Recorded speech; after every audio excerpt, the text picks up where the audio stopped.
পাকা চুল বা দাড়ি তুলে ফেলা যাবে কিনা বা তুলে থাকলে কোনো শাস্তি হবে কিনা, খুব গুরুত্বপূর্ণ একটা প্রশ্ন। অনেক সময় দেখা যায় আমাদের মাথার চুল একটা দুইটা বা কয়েকটা পেকে যায়, অনেক লোক সেগুলোকে খুঁজে খুঁজে তুলে ফেলেন কারণ তিনি বুড়া হতে চান না। আছে না এই রোগটা আমাদের মধ্যে?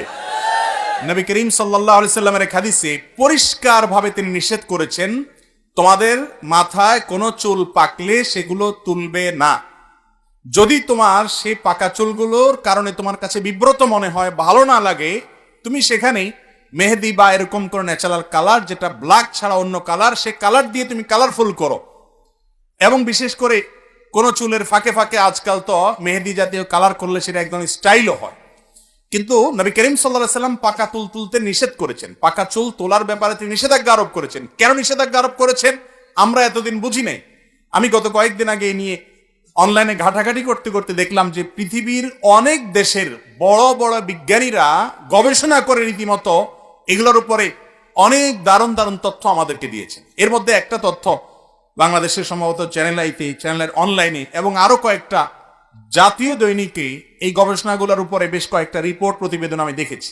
সেগুলোতে লেখা হয়েছে যে অনেক গবেষকরা বলেছেন যদি কারোর মাথার চুল পেকে যায় সেটা যদি তুলে ফেলা হয়, পাকা চুল তুললে ওই জায়গায় অনেক সময় ইনফেকশন হতে পারে, ক্যান্সার পর্যন্ত হতে পারে, আরো অনেক ব্যাধি পর্যন্ত হতে পারে। আর এছাড়াও এটা নানা দিক থেকে মানুষের স্বাস্থ্যের জন্য ক্ষতিকর, এজন্য বিজ্ঞানও নিষেধ করে। মজার বিষয় হলো আমার নবী করিম সাল্লাল্লাহু আলাইহি সাল্লাম যেটা 1400 বছর আগে নিষেধ করে রেখে দিয়েছেন, কেন নিষেধ করেছেন আমাদের বুঝে আসে নাই। এখন বিজ্ঞান প্রমাণ করে দিয়েছে যে তার নিষেধাজ্ঞার যথার্থতা আছে, রহস্য আছে। এখান থেকে বোঝা গেল কোরআন হাদিসে কোনো কিছু যদি আদেশ করে, কোনো কিছু যদি নিষেধ করে, আমাদের বুঝে আসুক আর না আসুক, সেটা মানার মধ্যেই কল্যাণ আর না মানার মধ্যে অকল্যাণ।